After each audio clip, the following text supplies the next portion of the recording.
Well, Philippians 4 tells us, whatsoever things are pure, lovely, admirable, noble, excellent, praiseworthy. Think about those things. And yes, man, I don't know about you, but I need to do more of that. Oh, and absolutely. So why not focus on the good that God is doing and the lives that are being changed by his power? Yeah. The word says the kingdom of heaven is forcefully advancing. And so in a world full of darkness and full of plenty of things to complain about or be nervous or sad about, let's take a look at some of the things that God is doing and how the kingdom is, because it's still advancing and God is still winning and he's still changing people's lives.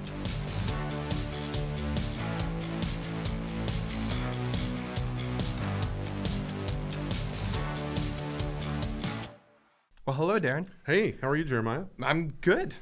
Thanks for joining me here on this podcast. Hey, thanks for asking. Yeah. It's cool to be here. Well, by the way, this is Darren. He's our lead pastor here at Current Christian Church. I'm Jeremiah. I'm the worship pastor at Current Christian Church.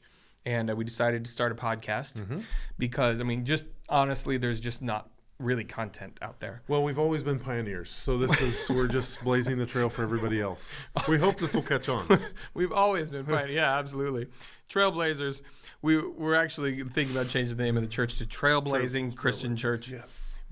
Just discovering new frontiers. Yes.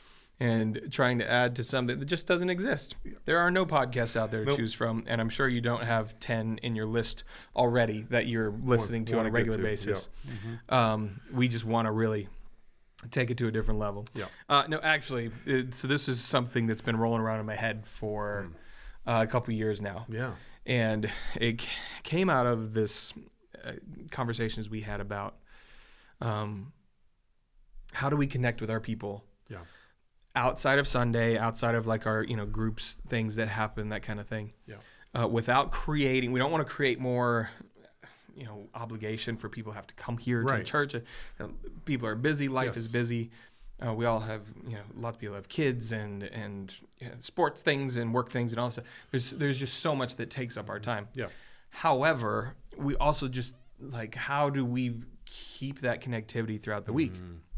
And so This was kind of what came out of that. Maybe we could have a podcast where we could talk about stuff, and that led us to this, which we're calling the Win Meeting. Love it. And that's something we do every week. Yep. And so every Monday morning. Yeah. So where did that come from? And maybe just explain to them a little bit what a Win Meeting even is. Yeah. So every week on Monday morning we sit down as a staff, and the first thing we do to start the day off in the week, is to have our win and our prayer meeting. And so. It's not a real long, involved meeting, just a few minutes. But we start off by asking the question, were there any wins this weekend? And what we're looking for would be just ways that God showed up here at Current. Yeah. Like, how did God pull off a win? And we talk about that, and then we have some prayer time together.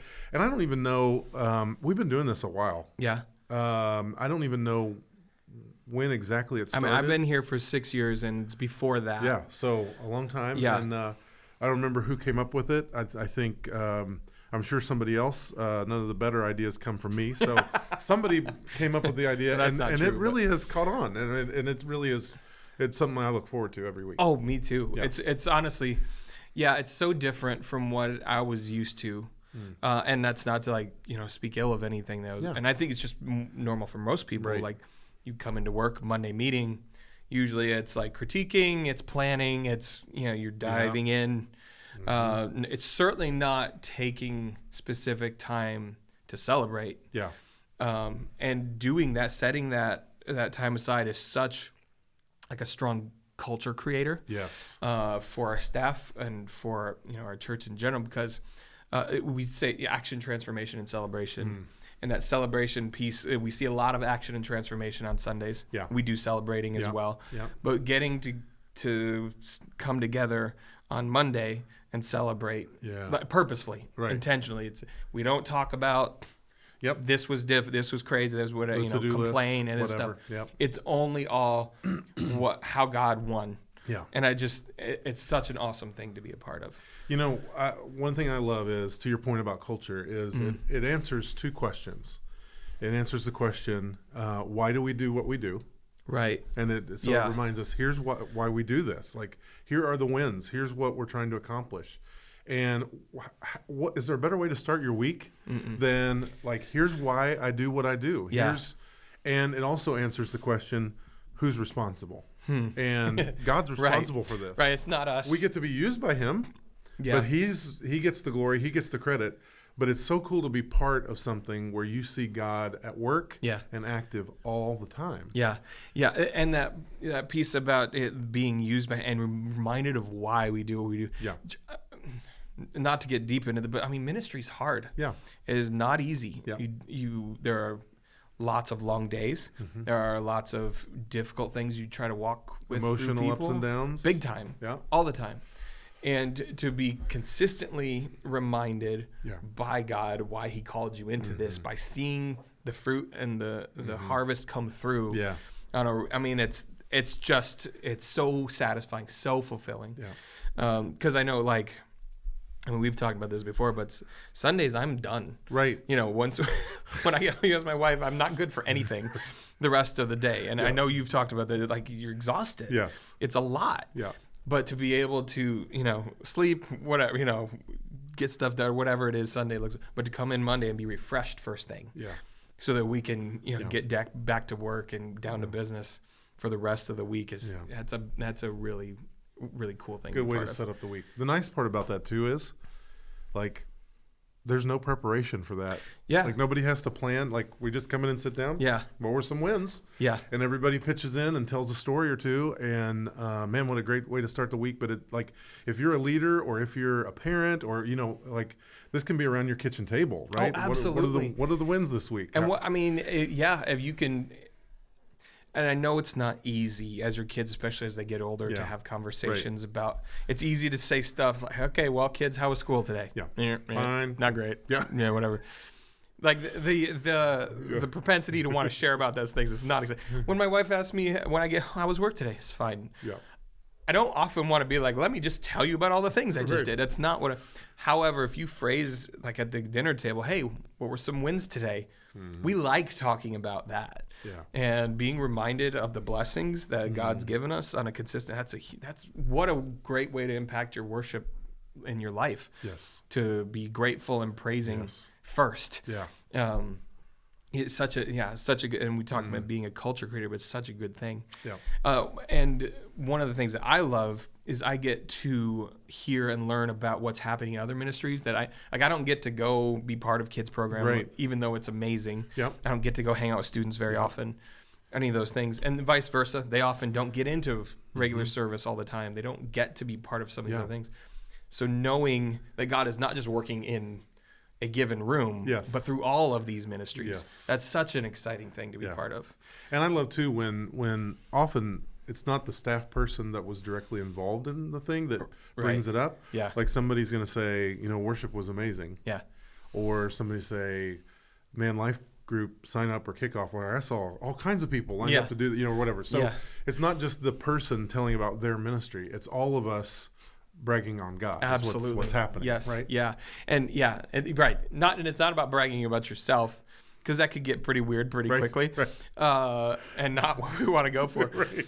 But it is bragging. It's okay to be excited and praising God together about the things that he's doing. And now that doesn't also mean that everything's like, sunshine and rainbows all the time. Oftentimes it's a hard story, a difficult one that we share about that, and nothing went as planned, but God did something amazing with it, and seeing God work things together for good. That's such a wonderful thing to see happen all the time, and what it leads us to, Yes.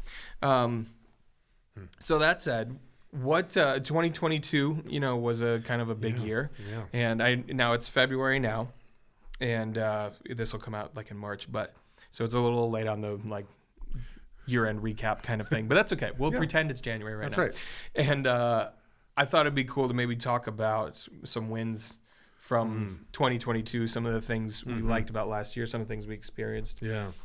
Well, the first thing that comes to my mind, and this is true of 2022, but it's also true of nowadays almost any Sunday from the weekend when we talk about it, one of the wins that comes to mind are the baptisms that happen. Oh, yeah. Right? Because I mean that's literally why we do what we do, to help people get to Jesus. That's the whole deal. And so we celebrate those, and we're so grateful that God is moving and transforming people's lives. So that's a win that often comes up, and that was true of 2022 as well. I think we were talking in over 50 baptisms in last year. So I think it was like 55 maybe. Yeah. Which so, and that comes out to more than one a week. Yeah.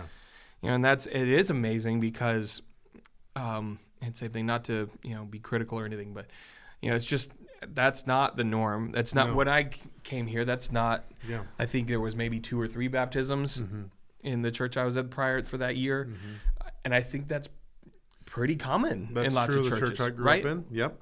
We don't, and man, I mean, we've had years of like 200 people getting baptized here. It is really just incredible to see people consistently and constantly coming to Jesus and being able to be part of that.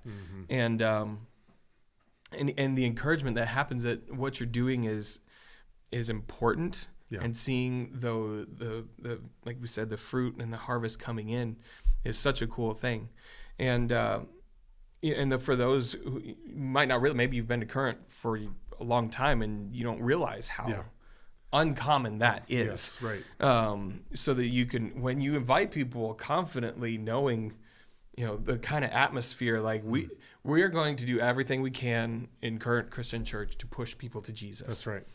Please don't come to Current to listen to me or to Darren or whatever, any of those things, which you probably don't. We don't have to worry about. No, I don't. But for whatever, I just hope it's to get closer to Jesus end of the day. Yes. And I mean, I think that's pretty obviously true. And in the atmosphere that's in our worship services, in the connectivity that happens, all those things. It's about him. Yeah, absolutely. Yeah. That's so cool. Well, you asked about 2022. I think one thing that comes to my mind is summer circles. Oh, yeah. Which, if you were around, you know that summer circles we did 3 Wednesday nights in the month of June. And so we invited the whole church family, and we fed everybody every night, which was we had awesome food. Yep. So Tom and the boys on the grill, and Patty and Sandy and the crew doing the kitchen stuff and all the sides and and everybody ate. And it was really well. good food. It was super good. Yeah. And then we had a teaching time. Yeah. Children's ministry. Going bananas, right? Kids absolutely Students were busy. That. The students had lots of cool things happening too. And then we ended each night with just a short little worship time and prayer time, which was really cool. Yeah. And man, it was just this. I don't know if you felt this way. It was a huge, shot in the arm, big time in the middle of the summer. Yeah. And when normally in the summer in churches, there's a dip. Right. I mean, everybody's on vacation. Yeah. That's okay. That's normal. Yeah. And that's, I think, across the board. But I don't know what I really expected. It was definitely an idea out of just left field. Yeah. Right. Which, peeling back the curtain just a little, it's not like we didn't have a ton of planning. Around this. No, we didn't plan for Maybe years we shouldn't and years. tell people that. Right. A month or 2. It was just like an idea of, hey, let's do this thing. And we're like, okay. Yeah. I don't know what this thing is. And that's what happens a lot of times. We try things and we screwed up, but God blesses it anyway. Yes, he does. For instance, the food situation got way better. Yeah, first night. Well, we weren't expecting that many people. And it was like the food line was out the door. Yeah. Yeah. And then we're like, when do we start? We don't want people to not have eaten. Right. But everybody was super cooperative. You guys did a great job. You were so patient. And, we got out 10 extra tables. Yeah. I mean, it was a lot. Yeah. It was really great. But the following week, then we had 48 food lines. We got through in 2 seconds. We were ready. Whammo. Yeah, we were ready. Yeah, we definitely. I don't know what I really expected necessarily. Maybe 100 people come to this thing. That would be cool. Yeah. It was 350 people every night. And one of the things I loved about it, one of our values is community, break the bread. And it's not as common to be able to do that together as a church family anymore. I grew up Baptist, potlucks, all those kinds of things. It's the reason why I'm probably in the weight scenario that I am in now. Hey, we had a I'm not fellowship complaining. hall That's right. at the church I went to, and that was what that was for. That's it. Yeah, it's food time, food place. Like that's a wonderful thing. Yep. I have a lot of like wonderful memories Man, me too. about the growing up like that. Me too. And it's just not as prevalent anymore. It's not as easy. Well, we call ourselves a church family. Yeah. So this is a context where we can be a little bit more like family. Yeah. Well, and people can have a legitimate chance to get to know people you wouldn't necessarily otherwise run into or connect with or whatever. Because we're not a huge church, but we're big enough that whether, you come to a different service than someone else or, there's 400, 500 people in that room. If they sit on the other side of the... Right.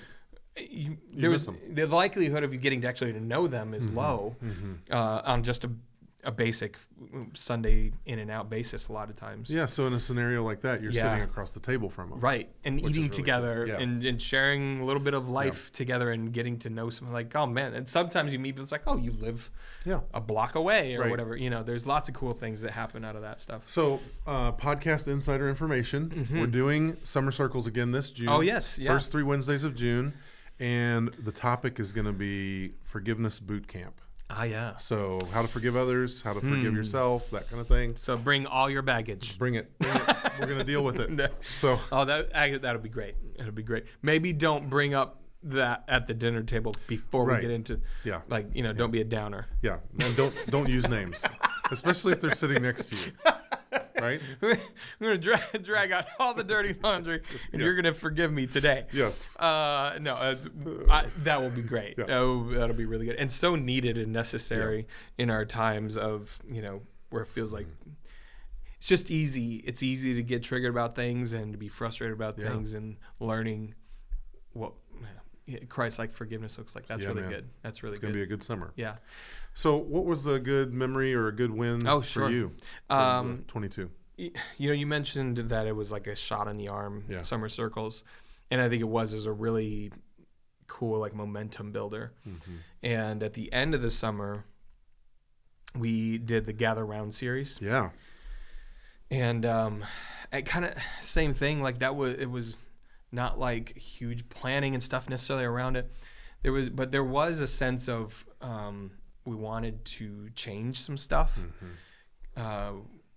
Not because what we did before was like bad or wrong or ineffective or any of those things. It was really, truly because we just wanted to be different than that. Yeah. And so, trying the thing where you mentioned like the idea of setting the stage out in the middle of the room. Mm-hmm. Chris and I were like, Chris is the production director. Tech nightmare. Oh, lot to figure out. There was a ton to work through and figure out. Yeah.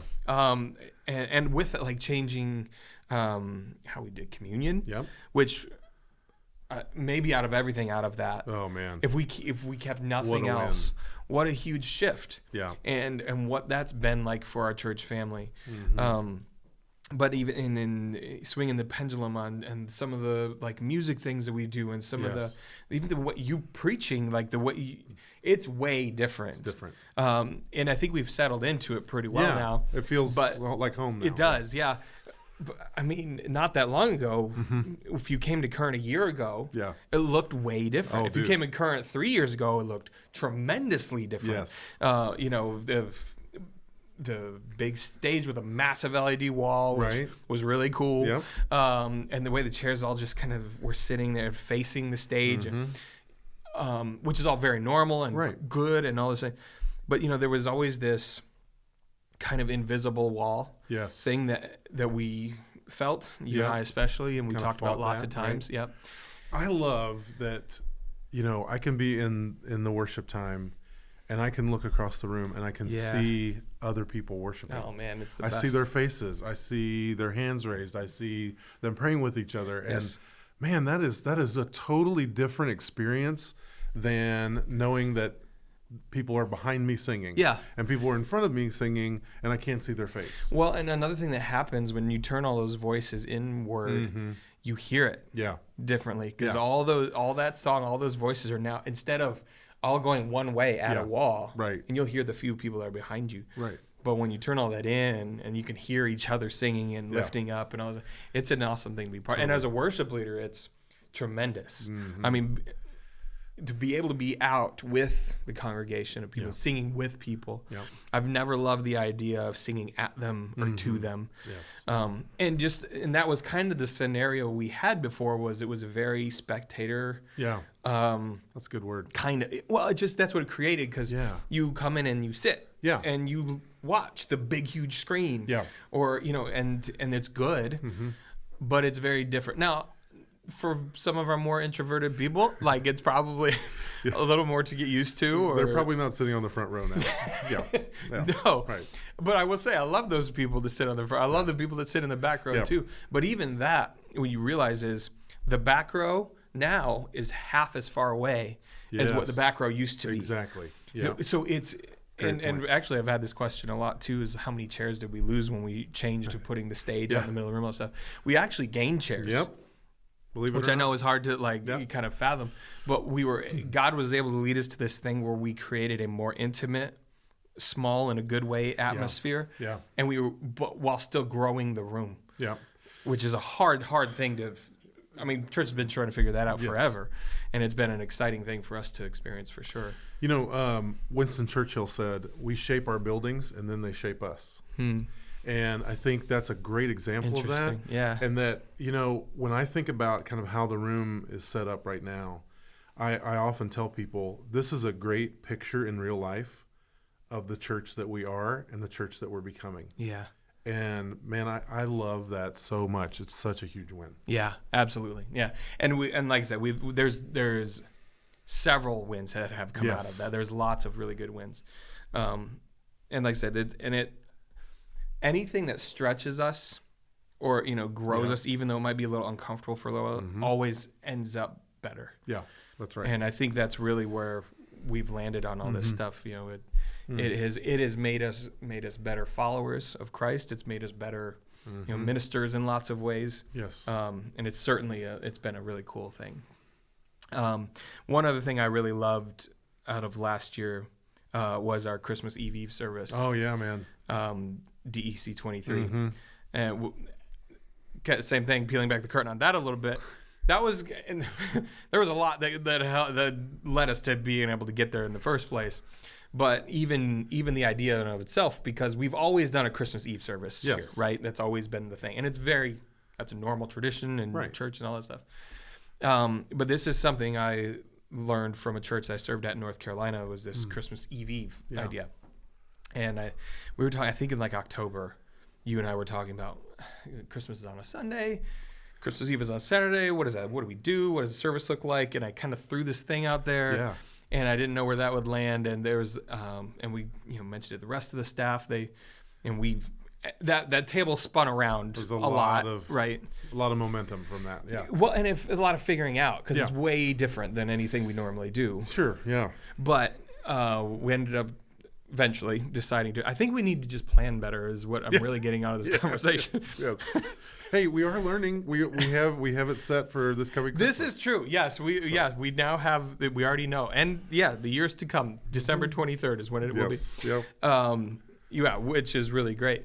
But the promo for it was really good. Tiffany made so much cool stuff for online, and it was gaining tons of momentum. Yeah. The yard signs, that was really exciting for us in general. That was kind of surprising. Yeah, like it's one of those things you try it and see what happens. You guys love the yard signs. They were gone in the first day. Yeah. Like 200 yard signs just gone. Yep.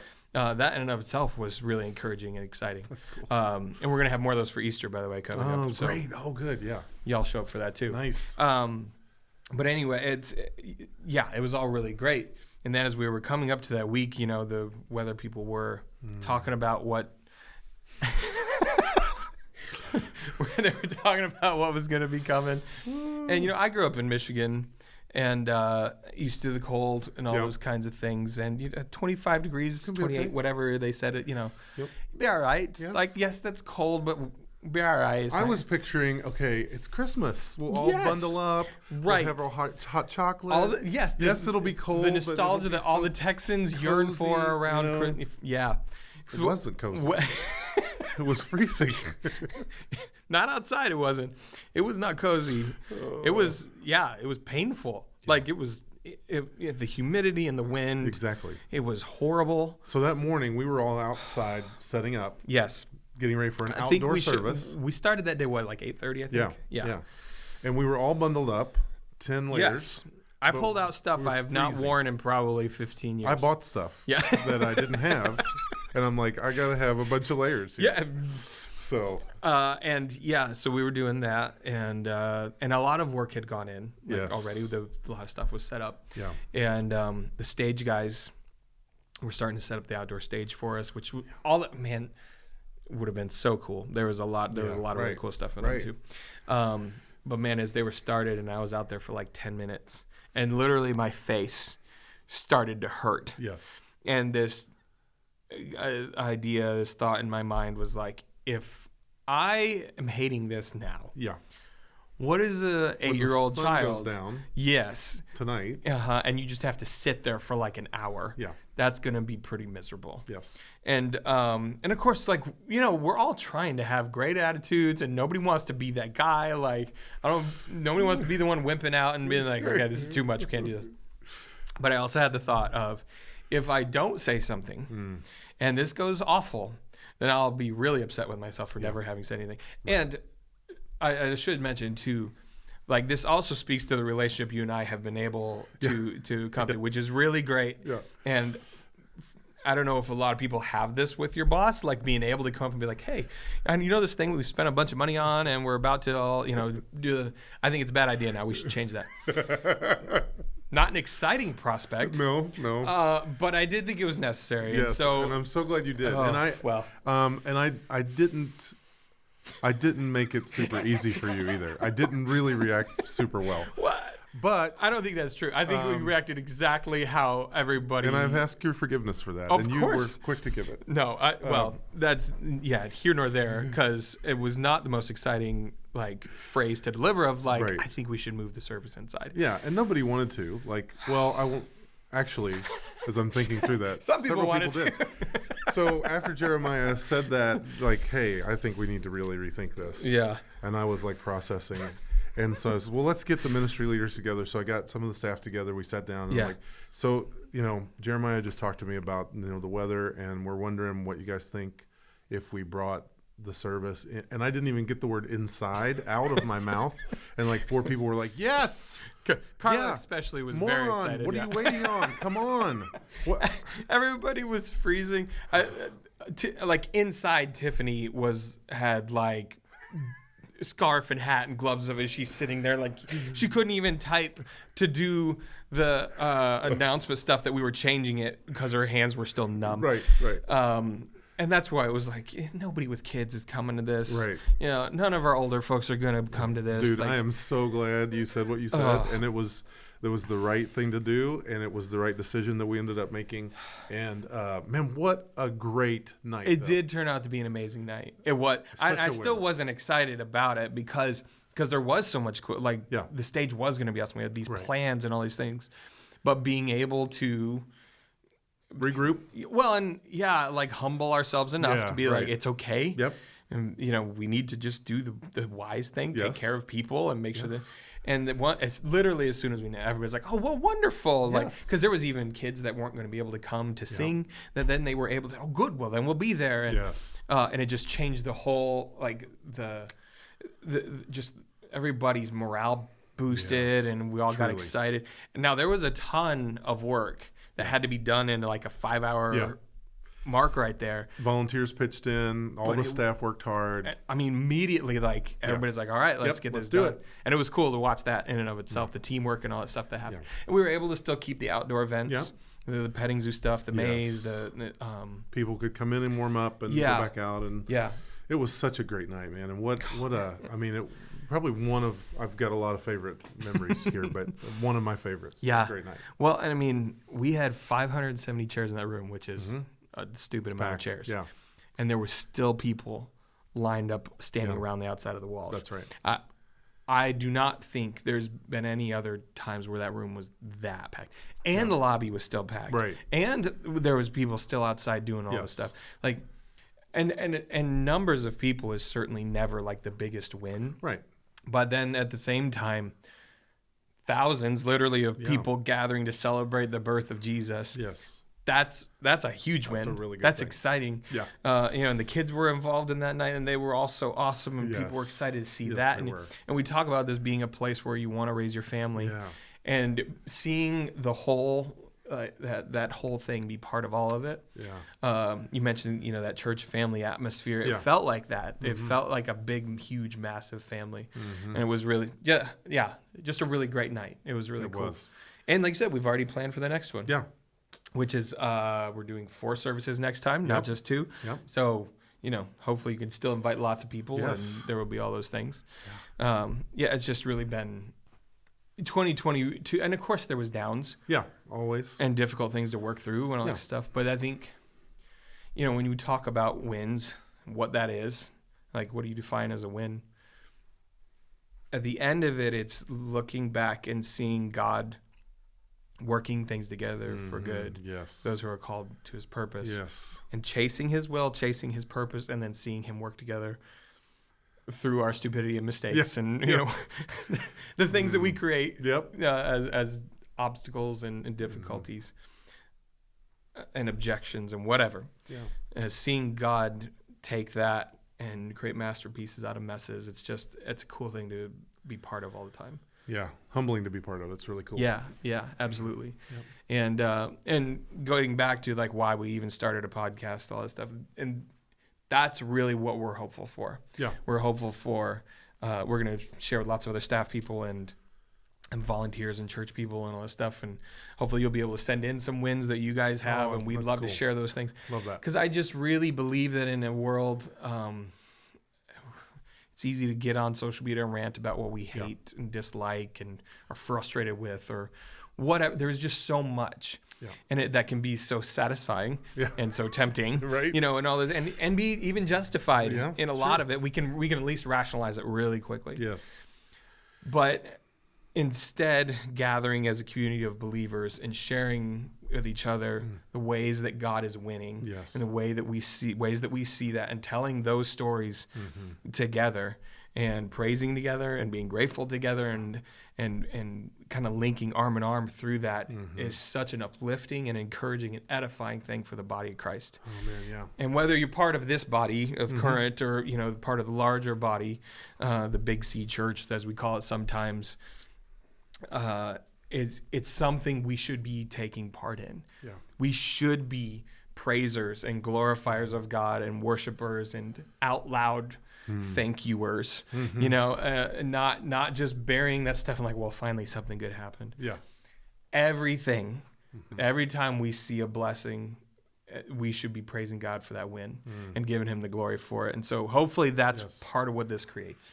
Well, Philippians 4 tells us, whatsoever things are pure, lovely, admirable, noble, excellent, praiseworthy. Think about those things. And yes, man, I don't know about you, but I need to do more of that. Oh, And absolutely. So why not focus on the good that God is doing Yes. and the lives that are being changed by his power? Yeah. The word says the kingdom of heaven is forcefully advancing. And so in a world full of darkness and full of plenty of things to complain about or be nervous or, sad about, let's take a look at some of the things that God is doing and how the kingdom is, because it's still advancing.